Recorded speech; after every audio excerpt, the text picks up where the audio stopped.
the Republicans are coming after the Voting Rights Act so that they can redistrict states to do away with black districts. And in doing so, limit the number of Democratic elected officials that can be elected. And the Supreme Court's going to allow them to do it. Oh boy. Well, today the Supreme Court heard arguments as to if the Voting Rights Act of 1965 is actually racist to non-black voters. And the 6 conservative judges, including Clarence Thomas, seem to agree that yes, the Voting Rights Act of 1965 has, quote, outlived its usefulness. And Brett Kavanaugh even went so far as to say that any laws that have to do with trying to make equality work need to have time limits, and that the time limit for the Voting Rights Act may well be up.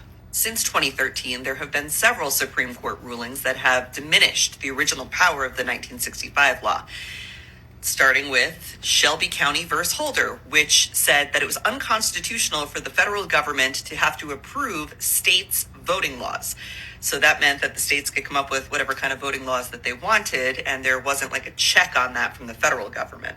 Within hours of that opinion, certain states started making voting more restrictive, adding things like voter ID requirements and changing the times that you can vote to be less convenient. In 2021, there was a case called Bronvich versus the DNC, and the Supreme Court opinion on that made it very difficult for a plaintiff to win a lawsuit challenging voter restrictions if they claimed that the voter restrictions were racially discriminatory. And the case they're hearing right now is Louisiana versus Callias, and if the Supreme Court sides with the state of Louisiana, it would mean that states can draw maps that diminish the voting power of Black Americans.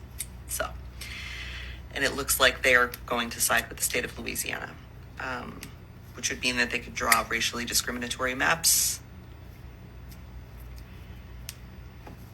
Worst case scenario here is that Republicans can pick up 20 to 30 new congressional seats with newly drawn, more discriminatory maps.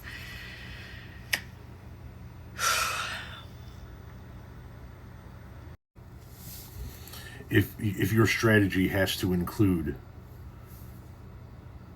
disenfranchising people from voting, making their voices not heard, then your ideas suck. And unfortunately, it puts the opposition, the Democrats, in a position of having to do the exact same thing in response. Now the Democratic governors have no choice, once this ruling comes down, but to respond to this shit. To redraw their maps so tightly that they squeeze out any Republican representation they possibly can. You're going to probably see Democrats start doing district maps that include members of downstate communities in the same district as people in the city of Chicago.